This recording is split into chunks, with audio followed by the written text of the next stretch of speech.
अस्सलाम वालेकुम जी। ये मॉडल टाउन में ये चाट बेच रहे हैं भाईजान, और बड़ी अच्छी चाट बेच रहे हैं। भाईजान क्या नाम है आपका? अनवर सजाद साहब। कब से बेच रहे हैं ये? 15 साल हो गए। 15 साल हो गए हैं। ये डिस्पोजेबल प्लेटों में ही देते हैं आप? जी। तो कितनी माशाल्लाह डेली बिक्री हो जाती है? आजकल नॉर्मल है, बकाया जो काम ठीक हो फिर मशल अच्छी सेल होती है। कितना कमा लेते हैं 1000-1500 कमा लेते हैं रोज़ का? तो बेहतर नहीं है जो जिन्हें नौकरियां नहीं मिलती, नौजवान जो बहाने बनाते हैं कि जी जॉब नहीं है, उनसे बेहतर नहीं है ये काम कर लेना खुद? तो मर्जी की बात है ना इंसान की अपनी। तो यही है ना कि लोग काम नहीं करना चाहते। ये इधर मॉडल टाउन में है ये जी, संभा बैंक के एक्स एंड बेक्स के सामने। आप आके इनके चने चाट खा भी सकते हैं और इनसे मशवरे भी ले सकते हैं अगर आप भी ये काम करना चाहें।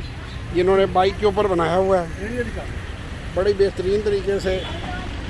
तो सुबह ले आते हैं, शाम तक यहीं रहते हैं? फिक्स स्पॉट है आपका? हाँ जी। तो भाईजान आपको पसंद आए हैं? आपने खाए हैं चने? अच्छे, बहुत अच्छी जी, मैं तो हर वक्त इनसे खाता हूँ। अच्छा, मज़ेदार हैं। घर भी लेके जाता हूँ, डिफेंस बच्चे हैं उधर पहुँचाता हूँ। वेरी गुड जी, वेरी गुड।